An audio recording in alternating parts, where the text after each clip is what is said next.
કારગિલ વિજય દિન નિમિત્તે બીએસએફ જવાનોને ભારતીય જનતા પાર્ટી દ્વારા સન્માન। આજના દિવસે 26 જુલાઈ કારગિલ વિજય દિન નિમિત્તે માંડવી મુન્દ્રા વિધાનસભાના ધારાસભ્ય શ્રી અનિરુદ્ધ દવેભાઈ તેમજ અન્ય ભારતીય જનતા પાર્ટીના કાર્યકરો અને આગેવાનો દ્વારા માંડવી નજીકના બીએસએફ કેમ્પ ખાતે જઈ ભારત માતાના વીર સિપાહીઓને શાલ અર્પણ કરી સન્માન કરવામાં આવ્યું। આ પ્રસંગે દેશ માટે પોતાના સર્વોચ્ચ અર્પણ કરનાર કારગિલ યુદ્ધના વીર પુત્રોને યાદ કરવામાં આવ્યા અને બીએસએફના જવાનોએ જે રીતે સરહદ પર અડગ રહી દેશની રક્ષા કરી છે તે માટે તેમનું અભિનંદનપૂર્વક સન્માન કરવામાં આવ્યું।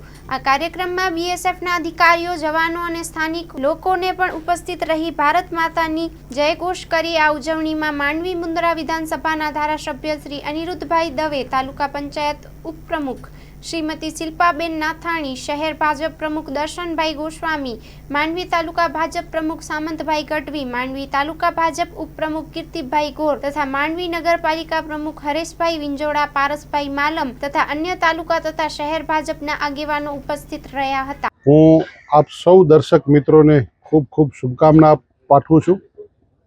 સૈન્યના પરાક્રમને બિરદાવું છું અને સૈન્યએ જે કંઈ પણ આ દેશ માટે પોતે સર્વોચ્ચ બલિદાનો આપી અને દેશની એક એક ઇંચ જમીન જે બચાવી છે એ સૌ સૈન્યના જવાનોને યાદ કરતા આજે માંડવીના બીએસએફ કેમ્પમાં સૌ જવાન મિત્રો જે અહીંયા ઉપસ્થિત છે એમનું સન્માન કરવા માટેનો એક અવસર પ્રાપ્ત થયો છે। એમાં ખાસ કરીને કારગિલ યુદ્ધ સમયે નેગી સાહેબ પણ તે વખતે ત્યાં જ યુદ્ધના એ પોતે ત્યાં લડવામાં હાજર હતા અને એ એક વિશેષ આનંદ છે કે એ કારગિલ વિજય દિવસના યોદ્ધાને પણ આજે મળવાનો એક અવસર પ્રાપ્ત થયો છે કે જેણે આપણા દેશને ખૂબ મોટું પરિણામ આપ્યું હતું।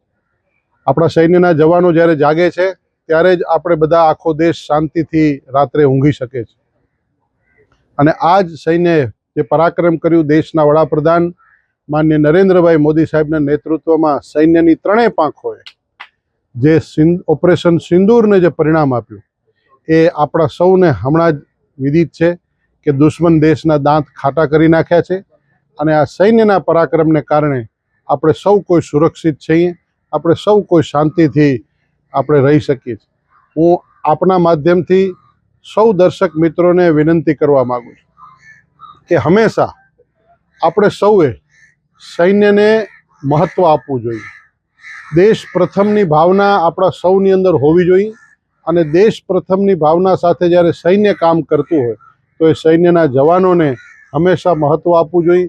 જ્યાં પણ આપણે સૈન્યના જવાનને જોઈએ અને એને ક્યાંય ઉપયોગી થઈ શકાતું હોય તો એને આપણે ઉપયોગી થવું જોઈએ।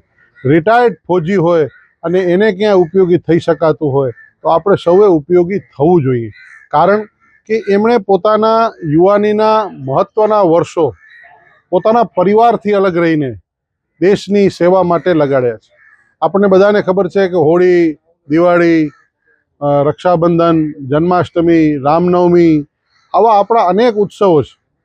આપણી સનાતની સંસ્કૃતિમાં અનેક મોટા મોટા ઉત્સવો જ્યારે હોય છે ત્યારે સનાતની પરંપરામાં ઉત્સવો દરેકને પોતાના પરિવાર સાથે ઉજવવાનો, પોતાના પરિવારની સાથે રહીને એનો ઉમંગ હોય છે, એનો ખૂબ ભાવ હોય છે, પરંતુ સૈન્યના જવાનો એ નથી કરી શકતા કારણ કે દેશને પ્રથમ સમજી અને પોતાની જવાબદારીને, પોતાની કર્મઠતાને નિભાવતા, કર્તવ્યપણું નિભાવતા એ દેશની સરહદની રક્ષા ઉપર પછી એ -ડિગ્રી ઠંડીમાં કે પછી હિમાલયના શિખરો ઉપર હોય કે બરબર ગરમ એવી રાજસ્થાનની રણભૂમિ ઉપર હોય કે પછી બાકીના રહેતા સમુદ્રી કિનારા ઉપર હોય, એવા સ્થિતિમાં ત્યાં રહીને એ સૈન્યના જવાનો આપણને સૌને એક પ્રેરણા આપે છે અને આપણની સૌની રક્ષા કરે છે। માટે હું આપના માધ્યમથી સૌ દર્શક મિત્રોને કહેવા માગું છું કે તમે સૌ કોઈ મિત્રો સૈન્યને હંમેશા અગ્રતા આપી અને આપણા દેશના વડાપ્રધાન માનનીય નરેન્દ્રભાઈ મોદી સાહેબ જે પ્રકારે સૈન્યના પરાક્રમોને, સૈન્યને જે પ્રકારે ખુલ્લી છૂટ આપીને સૈન્યને જે પ્રકારે મદદ કરે છે એ પ્રકારે આપણે પણ સમાજ જીવનમાં જ્યારે જ્યાં જરૂરિયાત પડે ત્યાં આપણે સૈન્યની સાથે ઊભા રહીએ। વાર તહેવાર ઉત્સવ આવે ત્યારે આપણે એ સૈન્યની સાથે ઉજવીએ। દર વખતે રક્ષાબંધનનો ઉત્સવ પણ બહેનો સૈન્યના જવાનોને રાખડી બાંધતા હોય છે અને મીઠું મોઢું કરાવતા હોય છે. દિવાળી હોય, હોળી હોય, પડવો હોય, આ તમામ ઉત્સવોમાં પણ આપણે સમય કાઢીને, સમયથી યાદ કરીને આપણે સૌ કોઈ મિત્રોએ આ ઉજવવા આવવું જોઈએ, જેથી આપણે સૌને પરિવાર ભાવ લાગે. વસુધૈવ કુટુંબકમ તો છે જ, પણ ભારત પણ આપણો એક પરિવાર છે. ભારતના સૌ ભારતીયો આપણા ભાઈ બહેન છે એમ સમજી અને આપણે સૌએ સૈન્યના જવાનો સાથે રહેવું જોઈએ એવું પણ હું ખાસ કરીને વિનંતી કરું છું કે સૌ મિત્રો આ કરે.